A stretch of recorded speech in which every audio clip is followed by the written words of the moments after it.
Hello, नमस्कार, आदाब, सत श्री अकाल और अस्सलाम वालेकुम। मैं हूं मोहम्मद अहमद काज़मी, लेकर आया हूं आपका पसंदीदा कार्यक्रम आपके रूबरू। मीडिया स्टार वर्ल्ड लगातार आपको इजराइल फिलिस्तीन जंग की अपडेट और कुछ जानकार लोगों से मुलाकातें करा रहा है ताकि आपको मालूमात कुछ ज्यादा हो। जो कुछ आपसे इंफॉर्मेशन दूर रखी जा रही है वो इंफॉर्मेशन भी आप तक पहुंचती रहे। अभी तक दुनिया भर में हमारे चैनल को बहुत लोग अप्रिशिएट कर रहे हैं। हमारी भी कोशिश है कि पूरी ईमानदारी से हर तरफ से जो इंफॉर्मेशन आ रही है वो आप तक पहुंचाई जाए। कल बैरूत से एक इंटरव्यू हमने किया था, वो भी आपने काफी पसंद किया है। आज सीनियर जर्नलिस्ट जॉन दयाल साहब से हम बात कर रहे हैं, जो दुनिया के कई इलाकों में जंगें कवर कर चुके हैं। मिडिल ईस्ट में, North Africa, South Asia, Europe, इन मुल्कों में, इन इलाकों में जाकर के एक फॉरेन करेस्पॉन्डेंट के तौर पर काम कर चुके हैं। कई जंगों को बहुत नजदीक से देखा है। आज जॉन दयाल साहब से जो बात करनी है वो बहुत ही अहम है। वो ये कि आज 88वां दिन है जंग को। दूसरी जनवरी है, 2 जनवरी जब हम बात कर रहे हैं। 1 जनवरी को दो बहुत बड़े ऐलान सामने आए हैं जंग के सिलसिले में। एक तो ये कि इजराइल ने गाजा से अपनी 5 ब्रिगेड, रिजर्विस्ट ब्रिगेड जिसे वो कहते हैं, रिजर्व फौजी, उनको वापस बुलाने का ऐलान किया है। दूसरे, अमेरिका ने जो अपना वॉरशिप भेजा हुआ था जिसका नाम गेराल्ड आर फोर्ड है, वो मेडिटेरेनियन से उसने वापसी का ऐलान किया है। और मैं अभी बात करने से पहले जेरूसलम पोस्ट की एक हेडलाइन पढ़ रहा था, वो बहुत ही इंटरेस्टिंग है। उससे महसूस हो रहा है कि जंग किस तरफ जा रही है। उसने हेडलाइन लिखी है, ईरानियन शिप एंटर्स रेड सी, यूएस कैरियर डिपार्ट्स। यानी ईरान का जो जंगी बेड़ा है, जहाज है, वो रेड सी में दाखिल होता है और अमरीकी बेड़ा वापस जा रहा है। इससे बहुत कुछ समझा जा सकता है। जॉन दयाल साहब, वेलकम है आपका। मीडिया स्टार वर्ल्ड को आप वक्त दे देते हैं, बहुत बहुत शुक्रिया। आप ये बताइए कि अब नए साल में हम दाखिल हो चुके। अब से पहले बड़े दिन पर आपने जंगबंदी की उम्मीद जताई थी। अभी हमास की तरफ से यह कहा जा रहा है कि कैदियों की अदला बदली की कोई बात नहीं होगी जब तक जंग बंद नहीं होती। और इसी बीच में अमेरिका और इजराइल ने मैदान से वापस जाने की एक तरह से ऐलान कर दिया है। आप अब कैसे देख रहे हैं इस जंग को? पहले तो अमेरिका पर आते हैं। जनरल फोर्ड का वहां से भेड़ा जाना बहुत बड़ी बात है। जैसे मैंने पहले आपको बताया था, और शायद आपकी चैनल ने ही पहली बार ही हिंदुस्तानी भाषा में इसका खुलासा किया था। जनरल फोर्ड इस वक्त दुनिया का सबसे बड़ा और सबसे खतरनाक जंगी जहाज है। ये न्यूक्लियर पावर्ड है, न्यूक्लियर वेपन्स है। कम से कम 50 साल कहते हैं बिना रिफिलिंग किए रह सकता है। ये इतना, उसमें इसका जो जनरेटर है, न्यूक्लियर जनरेटर, इतना पावर अटा करता है। इसमें बीसियों नहीं, सैकड़ों किस्म के हथियार हैं, हवाई जहाज है, न्यूक्लियर मिसाइल्स है, सब कुछ से लैस है। ये पिछले 2 महीने से तकरीबन वहां पे तैनात था। और अमेरिका का इसमें 1000 अमेरिकी सैनिक भी थे, जीआईस, मेरीन्स जिनको कहते हैं। तो ये अमेरिका का एक तरीके से पार्टिसिपेशन था इजरायली वॉर में, क्योंकि इतनी, आप जानते हैं, हिंदुस्तान की जब लड़ाई हुई थी तो अमेरिका का जंगी जहाज बे ऑफ बंगाल में आ गया था, और उसको हमने माना था कि वो शय दे रहा है ईस्ट बंगाल में हिंदुस्तान के खिलाफ। तो इतनी नजदीक जब बेड़ा कोई आता है तो शय देता है, और उसका वहां से जाना अमेरिकी शय कुछ हद तक खत्म करता है। मगर इससे ये मत समझिए कि अमेरिका अपना हाथ खींच रहा है। अभी अभी उसने तकरीबन $300 मिलियन के हथियार बेचे, एम्यूनिशन बेचा है। हथियार पहले बेचे थे, अब उनकी जो असला होता है, असले का जो बारूद वगैरह है, वो बेचा है। तो पैसे से मदद कर रहा है, असले से इमदाद कर रहा है उसके इजराइल की, और मॉरल सपोर्ट तो कर ही रहा है। मगर एक तरीके से पार्टिसिपेट भी कर रहा है ट्रैक टू डिप्लोमेसी में, कि किस तरीके से शांति आए, कैप्टिव्स का आदान प्रदान हो और लॉन्ग टर्म सोल्यूशन आए। अमेरिकी अखबारों में लगातार आ रहा है कि 2 स्टेट्स को कभी ना कभी तो इजराइल को मानना पड़ेगा, यहूदियों को मानना पड़ेगा। तो अमेरिका का दोनों तरफ से मैंने आपको खुलासा किया। अब रहा ईरान का आना और हुतीज का ज्यादा एक्टिव होना रेड सी इलाके में, जिसकी वजह से हिंदुस्तान भी कुछ हद तक घबरा गया है, क्योंकि जितने भी तेल के जहाज हैं, बड़े बड़े रसद के मिनरल्स के जहाज हैं, जिसमें से कुछ तो जो इंग्लैंड के प्रधानमंत्री है सुनाक, उनके ससुर साहब जो है नारायण मूर्ति, उनकी भी इन्वेस्टमेंट्स इन शिप्स वगैरह में है। अदानी की तो बड़े दर्जे की है, और हिंदुस्तान सरकार की और जो कंपनीज हैं उनका भी। तो अगर ये शिपिंग के ऊपर जरा भी खतरा आता है, तो मैंने आपको पहले भी समझाया था, इससे हिंदुस्तान की सरकार का और हिंदुस्तानी कॉर्पोरेट सेक्टर का बड़ा ज्यादा माली नुकसान होता है, इंश्योरेंस के रेट्स बढ़ते हैं, और इमदाद को कहीं भी ले जाने के लिए, बेचने के लिए हाई सीज के ऊपर प्रॉब्लम आ जाते हैं। तो इससे हिंदुस्तान का डिप्लोमेटिक एफर्ट तो कुछ ज्यादा मेरे को दिखाई दिया नहीं है, मगर अगले कुछ दिनों में हो भी सकता है कि आजकल मशगूल है हिंदुस्तान की सरकार राम मंदिर में, और बाकी चीजों में तो शायद समय थोड़ा कम उनके पास विदेश नीति के लिए लग रहा है। इसराइल के अंदर क्या हो रहा है, आपने एक तरीके से अभी बताया कि 3 रिजर्विस्ट ब्रिगेड वहां से हटाई ली गई है। एक ब्रिगेड बहुत बड़ी चीज है, और इसराइल का जो जनरल स्टाफ है उसका सबसे बड़ा जो कप्तान है, कमांडर इन चीफ, वो भी लेफ्टिनेंट जनरल नहीं है, मेजर जनरल है। तो ब्रिगेडियर नंबर 2 रैंक का ऑफिसर होता है, और ब्रिगेड एक बहुत बड़ा तबका होता है। मगर ये रिजर्विस्ट हैं, ये उम्र में बड़े लोग हैं, ये वो थे जो एक बारी फौज में अपना जो टेन्योर था वो खत्म करके बाकी काम कर रहे थे, परिवार के साथ थे, और लड़ाई के जंग के रहते हुए इनको बुला लिया गया था। इनका वहां से हटाना टेक्निकली, स्ट्रेटेजिकली तो खास कोई फर्क लाएगा नहीं, मगर इमदाद कम हो रही है, लोग कम हो रहे हैं, जमीन के ऊपर बूट्स कम हो रहे हैं, तो उसका अपना असर साइकोलॉजिकल तो रहता है। आज की तारीख में इजराइल सेंट्रल गाजा तक ही पहुंच पाया है, तकरीबन 3 महीने आप कह रहे थे, और ठीक ही है, 80 दिन से ज्यादा हो गए। बहुत इसके अंदर गाजा का अपना उसको जो टच करता हुआ इलाका है, उसको उसने करने की कोशिश की, तो अभी भी लोग वहां पे, ऐसी बात नहीं कि भाग गए हो। अब इनके जो कमांडोज हैं वो सेंट्रल की तरफ आ रहे हैं, अभी भी बहुत बड़ा इलाका है, और जो अब इलाका है वो इजिप्ट से खुला हुआ है, इजिप्ट के साथ बॉर्डर है, तो वहां पर अंदर बाहर जाने की गाजन्स को एक तरह से फ्रीडम है। हालांकि इजिप्ट कुछ भी कहता रहे कि हम मिलियन अपने लोग मरवा देंगे, मगर एक भी गाजिन को आने नहीं देंगे, मगर वो तो एक बपकी सी है, उसको कोई भी सीरियसली ना इजिप्ट में लेता है ना गाजा में लेता है। मगर एक और बात है, मरने वालों की संख्या में इजरायली तो मर रहे हैं, कम नहीं हुआ है। मैंने पहले बताया था, आपने भी बताया इसको, लोग भी लिख रहे हैं कि इजराइल लोगों को बम मार दिया, 50 की फैमिली मर गई, मगर टारगेटेड किलिंग भी कर रहा है। जर्नलिस्टों की जैसे कहा किलिंग करता है, जनरल्स की कोशिश करता है, कमांडोज की कोशिश करता है, जो भी उसको लगता है आदमी कि ये मोराल के लिए या लड़ाई के लिए, गाजन्स की लिए ये इंपॉर्टेंट है, उसको गोली मारने का करता है ये।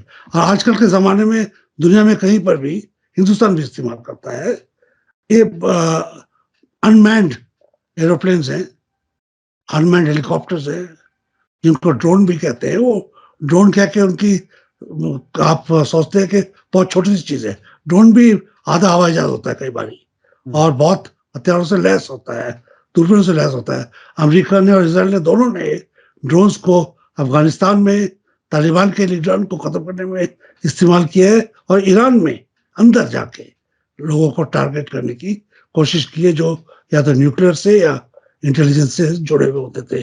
तो ड्रोन्स, अनमैन्ड एरोप्लेन्स का इस्तेमाल हो रहा है।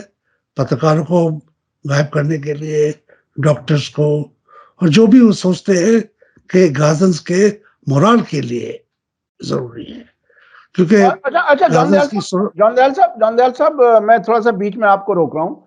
ये जो हूथियों की तरफ से सरगर्मी बढ़ी है, जो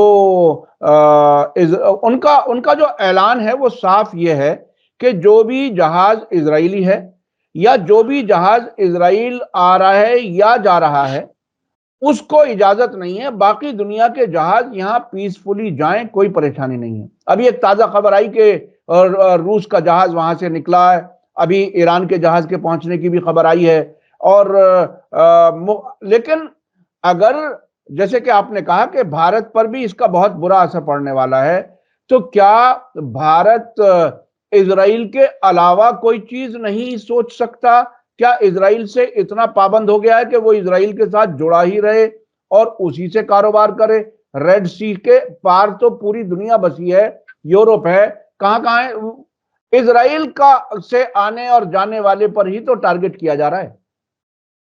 हूतीज है वो, खैर, क्योंकि ऑफिशियली लड़ाई में वो नहीं लड़ते हैं, उनके ऊपर कंट्रोल करना मुश्किल हो जाता है। तो जब रशिया का जहाज और ईरान का जहाज रेड सी के इलाके में जाता है या मेडिटेरेनियन में अपना छोड़ता है, उसका एक सूदिंग एफर्ट भी होता है।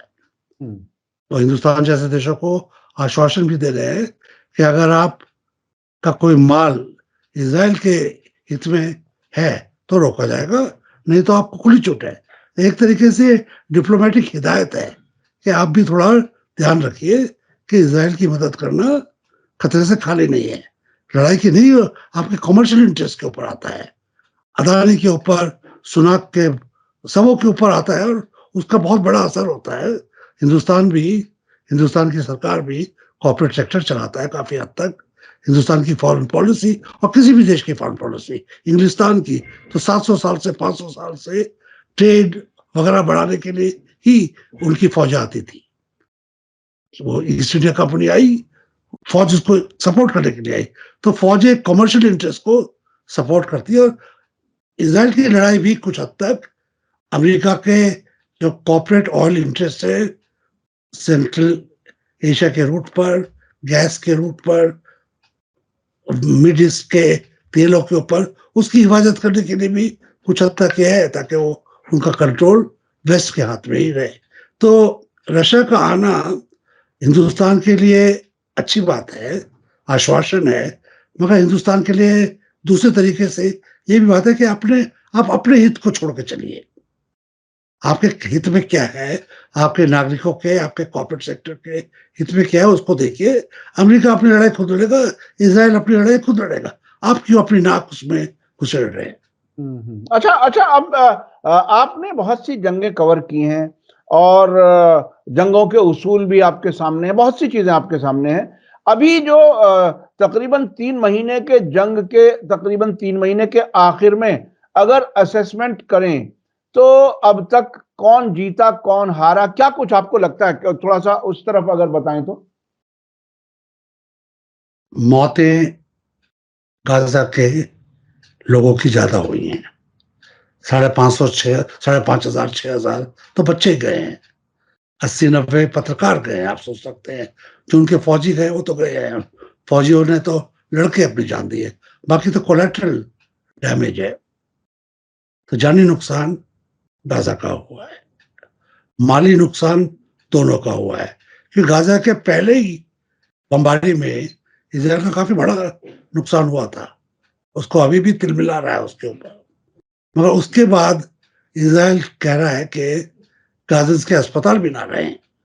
तो जो गाजन्स को जिंदगी के लिए चाहिए चीजें, उनके ऊपर घातक हमला हो रहा है। मगर इन्होंने अपनी बहादुरी से, अपने मॉरल स्ट्रेंथ से, अपने मोराल से और अपने खून से गाजन्स ने सिद्ध कर दिया है कि वो इजराइल के मुकाबले में खड़ा रह सकता है, चाहे कितना भी नुकसान हो, और इजराइल की कितनी भी तकनीकी उपलब्धियां हो उनको बेच सकता है। इजराइल के ऊपर जो पहला अटैक है उसकी हम निंदा करते हैं सब लोग एक तरीके से, मगर फौजी जो लोग हैं उसकी दाद दे रहे हैं कि किस तरीके से स्टील कवर को, किस तरीके से हजारों हजार पोलारिस और दूसरे जो मिसाइल है इनके पास, क्या बड़े बड़े अजीब नाम से उनके, एक्टिव मैन, रॉकेट मैन, उनके जो एक तरीके से पूरा जाल बचाकर एक छतरी बनाई थी इजराइल ने अपने ऊपर, उसको तो तहस नहस हो गया, उसका तो कोई बात ही नहीं आजकल उसकी कर रहा है। तो मोरल के हिसाब से, स्ट्रेटेजिक के हिसाब से गाजा जीता है, माली अटैक्स में मौतें करने में इजराइल जीता है, मगर खून इतना बहा है कि ये दोनों जीते एक तरीके से, जिसको हम कहते हैं बड़ी फायरी जीते हैं, इनमें इनको जीत नहीं खा सकता। अच्छा, जंग के बाद की दुनिया कैसी देख रहे हैं आप? देखिए, अमेरिका, इससे पहले यूक्रेन जंग में क्या हाल हुआ अमेरिका और यूरोप का, अब इस जंग में भी 3 महीने गुजरने के बाद अपना फौजी बेड़ा वापस बुलाना या इजराइल की रिजर्व फोर्सेस को वापस बुलाना, क्या इंडिकेट करते हैं ये इन इन दोनों जंगों के बाद की दुनिया कैसी होगी? क्या कुछ लगता है आपको, कहां जा रही है पूरी दुनिया? दूसरी वर्ल्ड वॉर के बाद और अफगानिस्तान में दोनों फोर्सेस की, वियतनाम में अमेरिका की हार, सब हार और जीतों के बाद कोई भी स्ट्रेटेजिक स्टूडेंट कह लेता है, दाद देता है ह्यूमन रेजिलियंस की। कितना भी खून बह जाए, कितनी भी लाशें बह जाए, तो रिसर्जेंस होता है जिंदगी की इच्छा, अपने देश को दोबारा बनाने की इच्छा, और दुनिया को भी इनकी मदद करने की, क्योंकि एक बार जब आपको भाग लेने में, पोजीशन सेट करने में, किसके साथ है आप, किसके साथ नहीं है, इसके जिक्र से जब हट जाते हैं आप, तो फिर थोड़ी सी दरियादिली दिखाने में कोई दिक्कत नहीं होती। दुश्मनों के प्रति भी दरियादिली दिखाई जा सकती है। मेरा विचार है, गाजन्स बड़े बड़े स्टील की इनकी सोल है। ये लाशों के दफनाने के बाद, आंसू पोंछने के बाद दोबारा जुट जाएंगे अपना देश बनाने में, अपनी आजादी को बरकरार रखने में। Palestine from the river to the sea का जो स्लोगन है, उसको सिद्ध करने में दोबारा लग जाएंगे, और दुनिया के पास कोई चारा नहीं रहेगा, इजराइल के पास भी कोई चारा नहीं रहेगा इसके बिना कि गाजा को रीबिल्ड किया जाए, रीबिल्ड किया जाए, और उसके ऊपर हिंदुस्तान भी मदद करेगा, मेरे को कोई शक नहीं है। गाजा दोबारा रीबिल्ड होगा, मजबूत बनेगा, वो जो उनके सेल्फ डिफेंस के तरीके हैं उनको दोबारा वो ठीक ठाक करेगा। इजराइल का भी जो उसका साबित हो गया कि वो कोई खास उसको खुदा की ब्लेसिंग नहीं है, वो भी रॉकेट के नीचे दब जाता है। मगर अब अमेरिका को भी धक्का लगा है, टेक्नोलॉजी दोनों की साझी है, इजराइल की और अमेरिका की वॉर टेक्नोलॉजी साझी है। इधर के जब नॉलेज बढ़ती है, फौरन अमेरिका में वो बिक जाती है, अमेरिका में जो इजाज होती है उसका फौरन इजराइल फायदा उठा लेता है। तो दोनों मिलकर अब ढूंढेंगे कि रॉकेटों से कैसे अपने आप को सेव किया जाए, ड्रोन्स का कैसे ज्यादा इस्तेमाल किया जाए, एस्पियोनाज का और डॉलर का, क्योंकि डॉलर के बूते पे भी बहुत काम होता है दुनिया में फॉरेन पॉलिसी में। एक जो अफसोस की बात है, जो मेरी उम्र के लोगों के लिए और कुछ हद तक आपकी उम्र के लोगों के लिए भी है, कि जो आपने मेरे से पूछा था ना, इंटरनेशनल रूल्स ऑफ वॉर, उसकी तो धज्जियां उड़ गई हैं। जिनीवा कन्वेंशन आज कहीं रहा नहीं है। वॉर के इलाकों में सिटीजन, सिविलियन, बच्चा, रिपोर्टर कोई सेफ नहीं है। प्रिजनर्स ऑफ वॉर के साथ क्या असूल किया जाना है, कोई सेफ नहीं है। पैलेस्टीनियंस का भी कितना टॉर्चर होता है अगर वो इजराइल उनको पकड़ लेता है, हम भी जानते हैं, सब पूरी दुनिया जानती है। अमेरिका कितने लोगों को टॉर्चर करता है। वाटर बोर्डिंग नाम का तो सबसे खतरनाक टॉर्चर मैकेनिज्म है, अमेरिका के CIA ने और FBI ने इजाद किया था उसका। उसकी अमेरिकी पत्रकारों ने भी भर्त्सना की थी, अमेरिकन कांग्रेस ने भी भर्त्सना की थी कि ये अमानवीय है। तो वह वॉर के रूल्स और के नियम्स कैसे आए, इसके ऊपर दुनिया को सोचना पड़ेगा। यूनाइटेड नेशंस को मैं कहता कि सोचो, मगर यूनाइटेड नेशंस ने अपनी नपुंसकता एक तरह से दिखा दी है। कितने भी लोग वहां पर वोट दें गाजा के हित में, काम कुछ नहीं हो रहा है, क्योंकि 2-4 कुछ भी ना हो तो अमेरिका वीटो कर देता है। तो ये जो इंटरनेशनल प्लेटफॉर्म्स थे वर्ल्ड वॉर 2 के बाद कि दोबारा कभी लड़ाई नहीं होगी, वो एक तरीके से बेकार रहे। वियतनाम की लड़ाई कितनी लंबी चली, कोरिया की लड़ाई चली शुरू में एकदम वर्ल्ड वॉर के बाद ही, उसके बाद ईरान में कितना बात हुई, तो अफगानिस्तान में कितनी बात हुई, हिंदुस्तान पाकिस्तान कितनी भाई लड़े, इंटरनेशनल ट्रीटीज की भी धज्जियां उड़ चुकी है। इनको मेरे ख्याल इंटरनेशनल रिलेशंस को, वर्ल्ड कम्युनिटी को दोबारा सोचना पड़ेगा कि इस सदी के आधे हिस्से की तरफ हम जा रहे हैं, कैसे जाएंगे, किस तरीके से इंटरनेशनल ऑर्डर रहेगा, ट्रीटीज का इज्जत रहेगी, शांति रहेगी, ट्रेड बढ़ेगा, बाकी चीजें बढ़ेंगी। ये हिंदुस्तान और पूरी दुनिया के आगे, इंसानियत के आगे एक बड़ा सवाल है। अच्छा अच्छा, एक चीज जो समझने वाली है वो ये कि दूसरी बार जंगबंदी की बात शुरू होने की बात कही गई। नेतन्याहू की तरफ से ये कहा गया कैप्टिव्स के रिलेटिव्स को कि बातचीत जारी है, जल्दी हम छुड़ाएंगे। उसके बाद हमास की तरफ से बयान आया कि ये सब झूठ बोला जा रहा है, जब तक जंगबंदी नहीं होगी कैदियों की अदला बदली कोई नहीं होगी। उस पर वो बड़े मजबूती से नजर आ रहे हैं। आपको क्या लगता है कि स्ट्रेटेजिक उनकी कौन सी ऐसी मजबूती है जिसकी बुनियाद पर वो मेज पर इतना मजबूती के साथ बिहेव कर रहे हैं?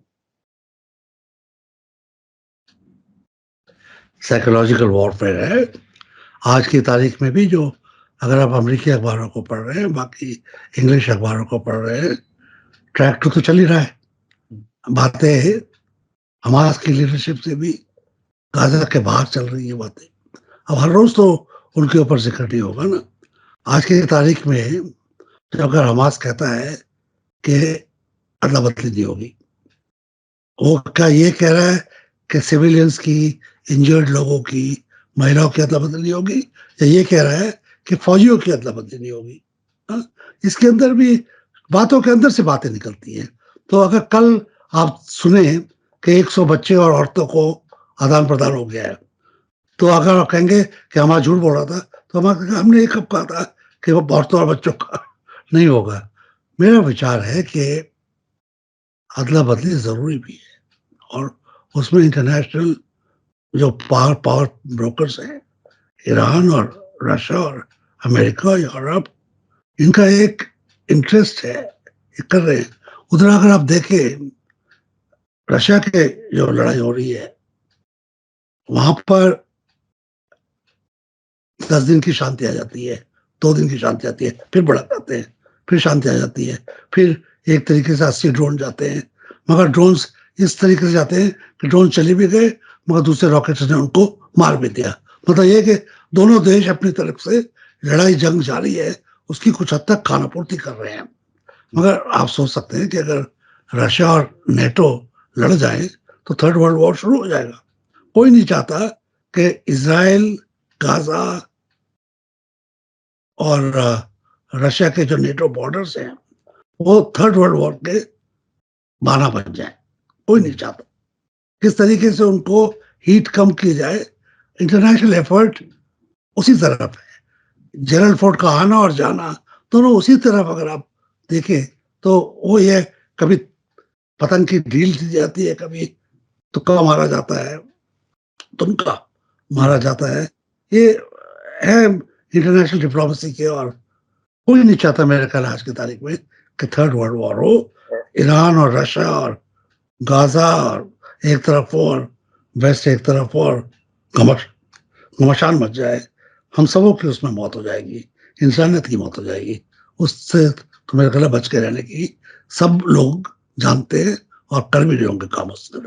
अच्छा जॉन दयाल साहब, अमेरिका ने इजराइल को पिछले 2-1 हफ्ते में ये बात बार बार कही है कि अब जंग का अगला मरहला, अगला फेज शुरू होना चाहिए जिसमें बड़े तादाद में लोग ना मारे जाएं, टारगेट किलिंग हो अगर आपको करनी है तो। और अब इजराइल ने जो ये 5 ब्रिगेड वापस बुलाई, उसके साथ ये इशारा दिया है कि हमारी कार्रवाइयां जारी रहेंगी। और जिस तरह से आप इशारा दे रहे हैं कि हो सकता है जैसे यूक्रेन रूस की जंग में 10 दिन ठंडा होता है, फिर 2 दिन जंग बढ़ जाती है।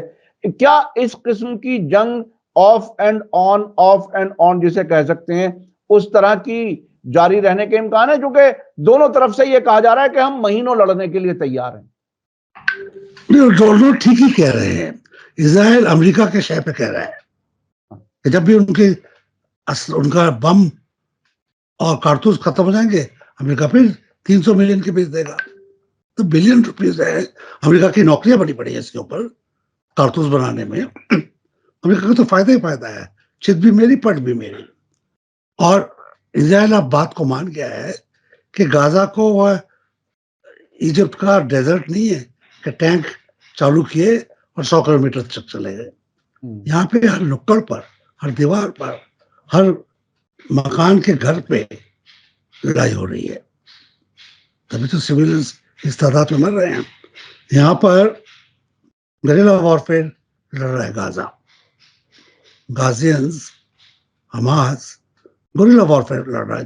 जिस तरीके से आपको याद है वियतनाम में सब लोग हंसते थे कि वियतनामी 5 फुट के होते हैं, मगर 5 फुटों ने नीचे सुरंगें खोद के पूरा बिल बना दिया था, जैसे खरगोशों का बिल होता है, इधर से घुसो उधर से निकलो, मारो वापस चले जाओ। अमेरिका नेपाम बॉम्ब चलाता रहा, गांव के गांव को जलाता रहा, कुछ फर्क नहीं पड़ा। गाजा में सुरंगों का जाल है, मकाने हैं, उनको पिछले 50 साल में इसी तरीके से स्ट्रॉन्ग किया है कि वो जानते हैं कि इजराइल कभी भी कुछ कर सकता है। और गाजा की एक बहुत बड़ी हिस्ट्री रही है, आप जानते हैं। उसमें हिंदुस्तान का भी एक छोटा सा हाथ रहा है, हाइफा वगैरह में, वर्ल्ड वॉर 2 से पहले, वर्ल्ड वॉर 1 के बाद मेमोरियल्स हैं पूरे इलाके में। तो लोग इतनी जल्दी हार मानने वाले नहीं है। समुद्र भी इनके किनारे पर है, सब चीजों का इस्तेमाल करेंगे। ये ऐसा नहीं है कि नहीं करेंगे। और दुनिया को हमने देख लिया है कि छोटे देशों ने, मैंने आपको जिक्र किया, वियतनाम ने अमेरिका को हराया, अफगानिस्तान ने किसी की भी मदद से रशिया को हराया, और छोटे छोटे देश कई बार ही बहुत बड़ा बड़ा काम कर जाते हैं। जी जी जी। तो ये गाजा में भी बड़ा काम होने की उम्मीद आपको लगती है? और जिस तरह से अब तक जंग चली है, उससे तो ये लगता है कि हमास के लोग या गाजा के लोग हार मान करके बैठने वाले नहीं है। आने वाला वक्त बताएगा क्या सूरत हाल बनेगी। बहुत बहुत शुक्रिया जनाब जॉन दयाल साहब, आपने हमें वक्त दिया। इसी के साथ मुझे दीजिए इजाजत। धन्यवाद, शुक्रिया। जय भारत, जय हिंद। मीडिया स्टार वर्ल्ड के और वीडियो देखने के लिए हमारे चैनल को सब्सक्राइब करें और सीधे नोटिफिकेशन पाने के लिए बेल आइकन दबाएं। और अगर हमारी खबर सच्ची और अच्छी लगे तो अपने व्हाट्सएप, इंस्टाग्राम, फेसबुक और ट्विटर अकाउंट पर जरूर शेयर करें।